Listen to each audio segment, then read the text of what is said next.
Hello and welcome. You're watching Vnews Daily Bulletin. Following the top story. President Ttxvn set off for state visits to Singapore and Malaysia. The government held a regular meeting to discuss socio-economic situation in September and in the first 9 months of this year. Vietnam raked in $70 billion from exports since the beginning of 2011. ASEAN agreed to set up an infrastructure fund worth almost $500 million.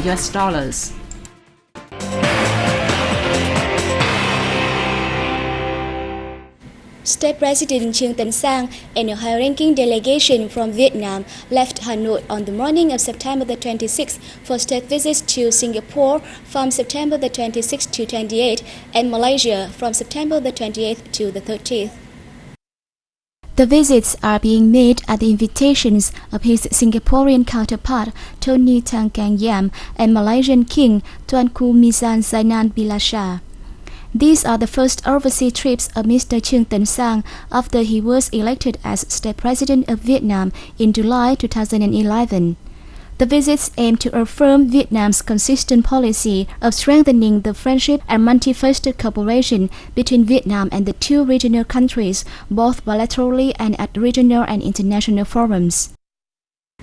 Under the chair of Prime Minister Nguyễn Tấn Dũng, the government held a regular meeting on September the 25th and 26th to discuss socio-economic development in September and in the first 9 months of this year.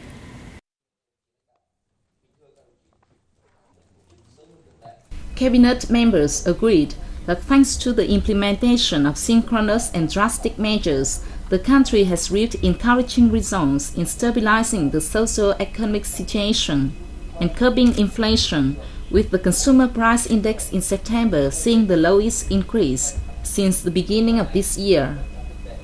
During the reviewed period, the nation posted a GDP growth rate of 5.76%, while raking in more than $70 billion from exports, up 35.4% year-on-year. As many as 675 foreign invested projects were licensed, with a combined registered capital of over 8.23 billion Vietnamese đồng.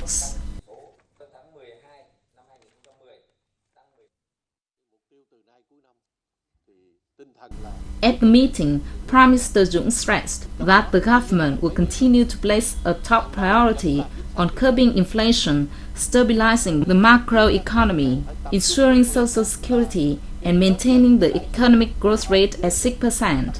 He asked the State Bank of Vietnam to focus on controlling bad debts, adopt measures to lower interest rates, and closely monitor foreign rates, while continuing a tight monetary policy and providing capital for agricultural production and small and medium-sized enterprises. The Standing Committee of the 13th National Assembly convened its second session in Hanoi on September the 26th. National Assembly Chairman Nguyễn Sinh Hùng chaired the session. During the course of the session until October 1st, the National Assembly Standing Committee will discuss a number of important issues and preparations for the upcoming session of the 13th National Assembly scheduled to take place in October. The committee will give opinions to the draft law and ordinance-making program of the 13th National Assembly, as well as government reports on land use plans for the 2011 and 2015 and 2011 and 2020 periods, and the use of government bonds from now until 2015. At this session, the National Assembly Standing Committee will also make recommendations to 7 bills.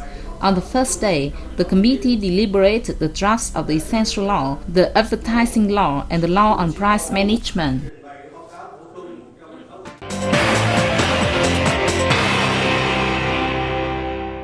The Vietnamese Ministry of Foreign Affairs inaugurated its consulate in New York on September the 25th in the presence of Minister Phạm Bình Minh. Vietnamese ambassador to the U.S. Nguyễn Quốc Cường and head of the permanent Vietnamese delegation to the United Nations, Ambassador Lê Hoài Trung, also attended the event. In addition to providing consular services, the consulate will protect legitimate rights and promote the interests of the state, legal entities and citizens of Vietnam in the U.S. It will also strengthen relations between the U.S. Northeastern region and Vietnamese partner. The Vietnamese consulate in New York is the third consulate agency Vietnam has opened in the U.S. after the consulates in San Francisco of California and Houston of Texas.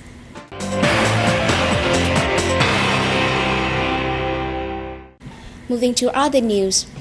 The General Statistics Office has reported that Vietnam earned $70 billion from exports in the first 9 months of 2011.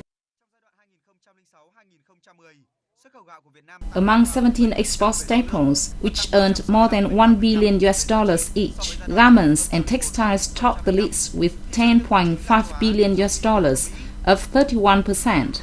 Footwear and seaport followed with $4.76 billion and $4.4 billion, up 30.8% and 26.4% respectively.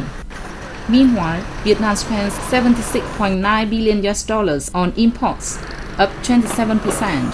The figure brought the country's trade deficit in the first 9 months to $6.84 billion, equal to 9.7% of the total export turnover.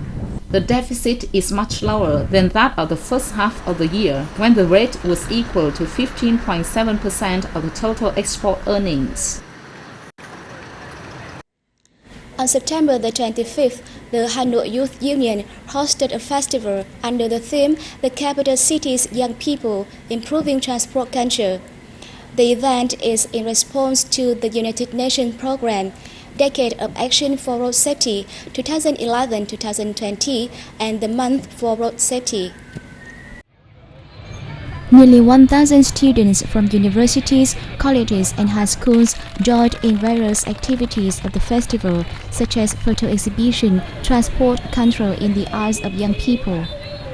In particular, 20 green traffic teams with the participation of nearly 200 students from universities made debut, with the aims of joining hands with traffic police to ensure road safety from now to the end of the year.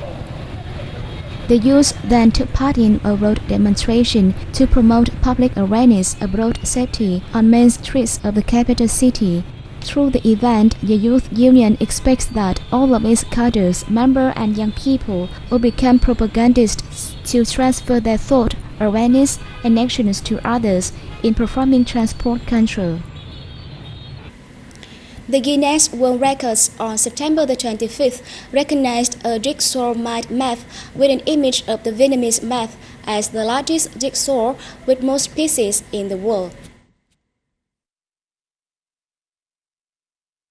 The map was assembled manually from 551,232 pieces by 1,600 students and 200 volunteers of the Ho Chi Minh City University of Economics.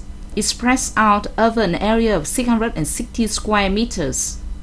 The work takes the form of a pink lotus with 6 petals, each of which represents a specific field of Vietnam: human beings, geography, history, culture, education, and economy.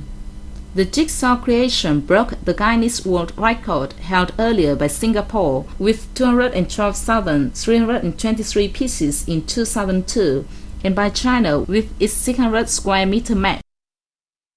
Lastly, ASEAN finance ministers have agreed to set up an infrastructure fund worth almost $500 million in the hope of narrowing the development gap between the region and major wealthy economies.